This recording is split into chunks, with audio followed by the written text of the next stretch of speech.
Alors, bonjour tout le monde. Bienvenue à cette séance en différé qui fait suite à des activités qui ont été live, entre guillemets, là, du 17 février 2021. La séance qu'on va faire aujourd'hui vise à vraiment outiller les équipes qui sont en chemin ou qui souhaitent ouvrir un site temporaire de consommation pour des besoins urgents de santé publique. Et vous allez trouver aussi, là, en complément de ce qu'on va faire maintenant, des capsules vidéo de divers sites qui sont en chemin ou qui sont ouverts à travers le Québec et un outil qui a été préparé par notre équipe de soutien clinique et organisationnel en dépendance et itinérance pour vous soutenir dans la mise en place d'un site temporaire pour des besoins urgents de santé publique. Donc, sans plus tarder, je me présente. Je suis la docteure Marie-Ève Goyer. Je suis la directrice scientifique de l'équipe de soutien clinique et organisationnel et j'ai le plaisir d'accueillir M. Richard Cloutier. Merci Richard d'être avec nous. Richard Cloutier coordonne les programmes de réduction des méfaits liés aux drogues à la Direction générale de santé publique du ministère de la Santé et des Services sociaux. Bienvenue Richard et merci d'être là. Merci, bonjour. Est-ce que tu peux nous expliquer justement la différence entre une demande d'exemption pour obtenir un service de consommation supervisé, donc le modèle qui était antérieur à la COVID, versus la différence entre si on fait une demande d'exemption pour un centre de prévention des surdoses qui répond à un besoin urgent là, en matière de santé publique? En fait, quand on veut mettre en place un service de consommation supervisé ou un site de consommation supervisé pour parler avec les termes du fédéral, donc on doit faire une démarche qui est plus laborieuse, plus complexe, plus étoffée. Et normalement, dans un site de consommation supervisée, on va offrir une gamme de services qui est assez élaborée. On va avoir du personnel infirmier qui va superviser l'injection ou la consommation ou l'inhalation, mais on va offrir des tests de dépistage, on peut faire de l'analyse de substances, on peut faire plusieurs choses. Alors que dans le service de besoins, les sites pour besoins urgents de santé publique ou les centres de prévention des surdoses, mais là, on est plus dans une optique de répondre à une urgence relativement rapide parce qu'il y a des décès par surdose dans un contexte précis. Et là, ça se peut qu'avec l'exemption, qu'on va obtenir plus rapidement que pour le processus d'un projet à long terme à Santé Canada. Mais on obtient une exemption, on peut monter une tente, mettre une roulotte, puis là, on va faire en sorte qu'il y a des pairs, possiblement des professionnels de la santé, mais pas absolument requis, qui vont superviser des personnes qui consomment principalement pour pas qu'ils fassent, s'ils font des surdoses, mais qu'on puisse administrer l'analoxone et au besoin les référer à l'urgence. Donc, on est dans un niveau, je dirais, de vraiment première ligne pour faire face à des situations qui sont plus problématiques. Mais en même temps, comme c'est moins complexe, ce qui est arrivé, c'est qu'en avril 2020, Santé Canada a écrit à l'ensemble des ministres de la Santé du Canada, les ministres provinciaux, pour leur faire part qu'afin de diminuer les procédures administratives, ils déléguaient la possibilité de gérer une exemption dite de catégorie où le ministre de la Santé provincial peut mettre en place ces sites de besoins urgents, coordonner ça. Et la façon dont ça a été fait au Québec, c'est que le ministre a délégué le directeur national de santé publique pour coordonner ces projets-là et ces demandes-là. Donc, quand le directeur national de santé publique reçoit des demandes des directions régionales de santé publique, c'est le directeur national qui donne les autorisations et l'exemption va être gérée au niveau régional par notamment les directions de santé publique. Et donc, si je comprends bien, un des éléments clés, c'est que la demande usuelle, qui est la demande d'un service de consommation supervisé, ça se gère directement avec Santé Canada, alors que dans les services, dans les centres de prévention des surdoses, ça va plus vite, c'est une demande allégée et l'exemption a été déléguée aux provinces. Donc, on passe directement par nos directions régionales de santé publique et notre directeur de santé publique. Est-ce qu'il y a une différence dans les durées d'exemption entre les deux? Puis, est-ce qu'on peut balancer d'un besoin urgent de santé publique vers une demande standard après? Actuellement, Santé Canada a indiqué au ministre de la Santé que les exemptions étant gérées au niveau provincial sont possibles jusqu'au 30 septembre 2021. Mais ils avaient déjà dit 30 septembre 2020, ils ont fait une prolongation. On peut penser qu'ils pourraient prolonger à nouveau. Ce qu'on voit, c'est que Santé Canada essaie de trouver des façons de faire en suivant les règles, mais en essayant de faciliter les choses.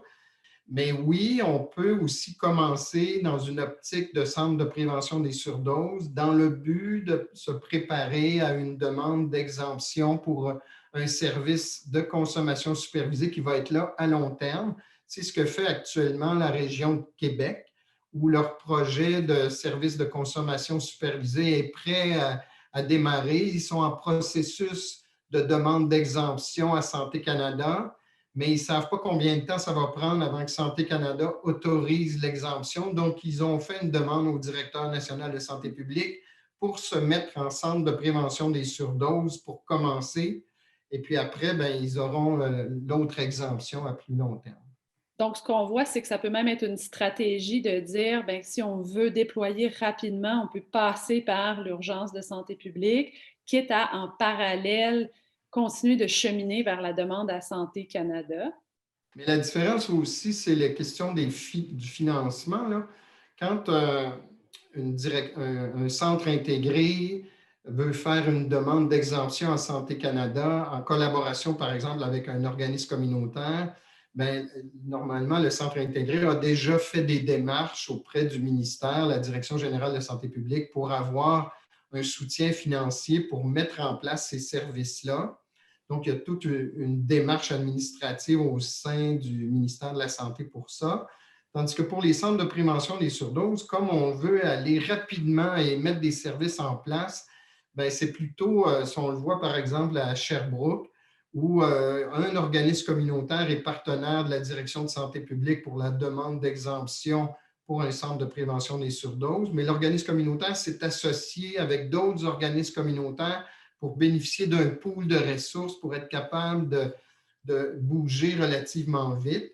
Richard, peux-tu nous dire qui peut faire une demande pour un site temporaire ou si quelqu'un veut le faire, à qui il doit s'adresser dans un premier temps?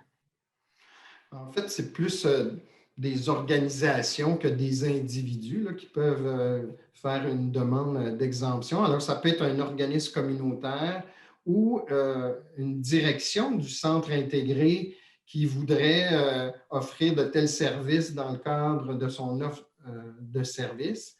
Mais que ce soit un organisme communautaire ou, mettons, la direction santé mentale dépendance, bien, elle doit s'adresser à sa direction régionale de santé publique pour démontrer l'intérêt pour que la direction de santé publique fasse une démarche pour demander l'autorisation de gérer l'exemption au niveau régional.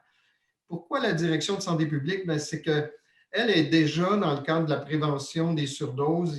Elle a déjà des liens avec le service de police, avec les services préhospitaliers d'urgence. Donc, elle a une vue d'ensemble pour toute la région et c'est préférable dans les liens avec la police de simplifier l'information comme quoi qui a eu une exemption plutôt que chacune des organisations interpelle la police, le service de police pour dire j'ai eu une exemption, venez pas nous arrêter. Et qu'est-ce que l'exemption comme telle permet de faire sur place? Mais l'exemption elle permet, par exemple, à un intervenant, par exemple, l'utilisation de bandelettes pour détecter le fentanyl. Si on n'a pas de demande d'exemption, en principe, l'intervenant ne doit pas toucher les bandelettes, mais peut expliquer à l'individu qui consomme comment utiliser les bandelettes. Mais là, l'exemption peut permettre à l'intervenant de tester lui-même les substances. Ça peut permettre aussi, il y a deux aspects, l'analyse de substances aussi avec des appareils plus sophistiqués, mais aussi la gestion des résidus. Si quelqu'un laisse des substances sur place, bien, il faut pouvoir les gérer, avoir une entente avec la police pour qu'elle puisse récupérer des substances laissées sur place. Si je comprends bien le cheminement que tu nous as présenté aussi, c'est que, par exemple, ça peut être soit un organisme communautaire ou une équipe dans une direction santé mentale et dépendance qui voit un besoin et à ce moment-là, commence à rédiger une demande conjointement avec sa direction régionale de santé publique. Et ensuite de ça, la prochaine étape, c'est une validation au niveau de la santé publique ministérielle. Est-ce qu'il manque des étapes ou c'est à peu près ça comme cheminement? Ben, peut-être que la première véritable étape, c'est de faire son analyse de besoins local et de dire, nous, en fonction de cet encadrement-là, voici le type d'intervention que nous souhaiterions faire. Donc, est-ce que c'est de la supervision de consommation? Est-ce que c'est de l'analyse de substances? Ou est-ce que c'est là, je disais de la télésupervision, là, je ne sais pas si c'est comme ça. Virtuel. Virtuel.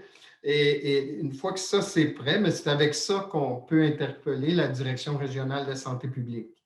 Une fois, par exemple, qu'un projet serait accepté là, au niveau ministériel, tantôt tu disais, ben, souvent, ça va être les santé publiques qui vont avoir les liens avec les principaux partenaires comme police, urgence, santé. Donc, ça peut être, c'est habituellement, j'imagine, la santé publique qui fait cette espèce de lien-là pour expliquer aux partenaires qu'il y a une exemption. Et est-ce que Oui. tu vois d'autres personnes on doit avoir en tête d'aviser? Dans les endroits qui ont fait ça, si on pense à Gatineau, par exemple, ils ont des liens vraiment étroits avec la ville de Gatineau. Et puis, entre autres, ils sont dans un parc, alors il fallait qu'ils soient informés par rapport aux gens qui font la gestion des parcs que ça allait se faire. Donc, puis des fois, c'est quand même la municipalité qui chapeaute le service de police aussi, bien que la municipalité ne dit pas à la police comment elle doit faire ses interventions, mais elle a un rôle à ce niveau-là. Donc, il y a un aspect un peu politique. En même temps, puis tu pourras me contredire, ça peut être très simple, un site temporaire. Ça peut être 2 tables, une chaise, une porte qui est barrée quand il n'y a pas de staff, on n'est pas disponible, qui est débarrée quand on est là. Donc, ça peut se faire assez simplement, mais on n'est pas obligé de rajouter plein d'employés ou de reconstruire notre unité là, pour ça. Ça peut se faire de façon très, très, très fluide aussi, là, si c'est le modèle qu'on choisit. Il faut juste quand même avoir planifié en contexte de réanimation cardio-respiratoire où sont le matériel pour réanimer, non seulement administrer l'analoxone, mais les procédures. Est-ce qu'on fait un appel au code de réanimation dans l'établissement ou on appelle 911? C'est plus dans ces modalités-là. Puis est-ce qu'il y a d'autres choses que tu penses qu'un porteur de projet ou quelqu'un qui voudrait mettre de l'avant un centre de prévention des surdoses devrait avoir en tête pour la mise en place d'un projet qu'on n'a pas dit? Il y a peut-être la planification de la communication au sein de l'établissement, notamment avec les services de sécurité ou le personnel. Et ce qu'on va dire dans la communauté, par exemple, c'est au moins s'assurer que les voisins immédiats, faire un comité de bon voisinage, donc les voisins immédiats du site ou les commerçants qui sont pas loin du site, au moins qu'ils soient informés puis qu'on leur dise à qui s'adresser si on rencontre des problèmes. Donc, moi, j'extrapolerais de ce modèle-là quand on est dans un établissement, bien, il faut au moins s'assurer que immédiatement autour, là, les gens savent de quoi il s'agit pour comprendre puis soutenir la démarche. Merci beaucoup, Richard. C'était vraiment très, très clair. Ça paraît pas si compliqué. Donc, on se souhaite à tous plein de sites temporaires. Et puis, je rappelle qu'on a fait un document, le résumé des différentes étapes, des exigences. Donc, ça va être disponible sur notre site web, mais vous allez voir aussi, si vous avez besoin là, de nous poser des questions, on va vous mettre toutes les coordonnées. Vous pouvez nous téléphoner, nous envoyer des textos, nous écrire un courriel. Ça va nous faire plaisir de répondre à vos questions. Donc, merci encore beaucoup, Richard, pour ta présence avec nous. Ça m'a fait plaisir.